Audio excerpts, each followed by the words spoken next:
Hello and rejoice, people. A second country has made Bitcoin legal tender. It's called the Central African Republic, and its economy definitely needs some revitalizing. It is one of the poorest countries in the world, despite its many mineral deposits.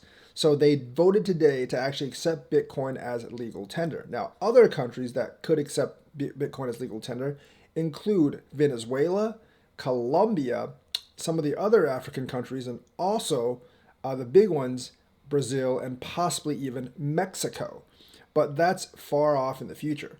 Now, both El Salvador and the Central African Republic definitely have their economic issues, and that's one of the reasons they're both very open to accepting Bitcoin as legal tender, because Bitcoin is global and they don't really want to depend on the US dollar, because then they're kind of at the mercy of the US and the IMF, and also they may not be able to get their hands on that many dollars, whereas Bitcoin is a lot more free flowing. So definitely a good piece of news for Bitcoin. Not the super major thing like El Salvador, because El Salvador was the biggest, was the first one, and the Central African Republic is the second one. And the second one, as we all know, is not as big as the first one. So, but I do believe that more countries will actually follow this trend, especially in battled countries. And as smaller countries join the Bitcoin club, I think larger countries will actually join the Bitcoin club as well. So the Central African Republic has voted on a bill that accepts Bitcoin as a currency. The bill also provides regulatory framework for crypto. The country joins El Salvador in making Bitcoin legal tender. This is from BN Crypto, although every single crypto reporting outlet has actually reported on this. It is the second one globally.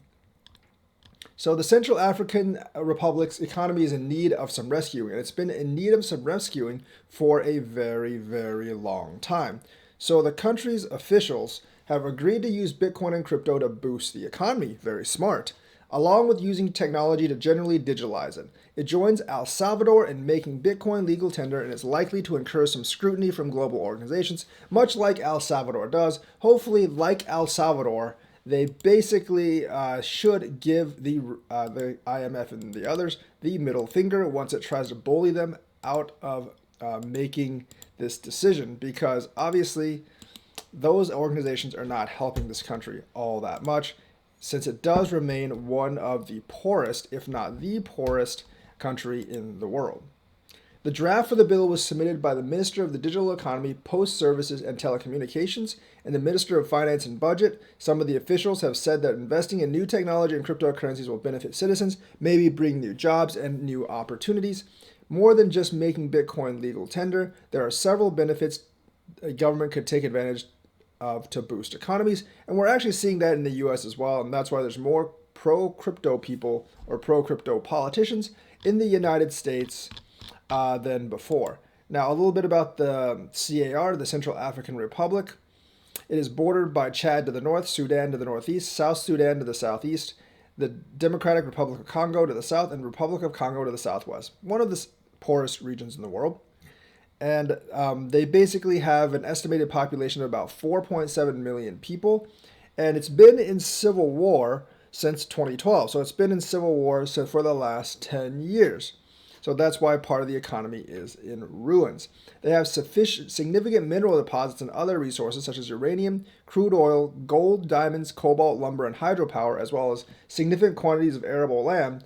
The Central African Republic is among the 10 poorest countries in the world, with the lowest GDP per capita purchasing power parity in the world as of 2017. So this is an attempt to obviously revitalize the country. But I do think there's a way more countries, most notably the countries actually surrounding the CAR, that could actually adopt this policy too.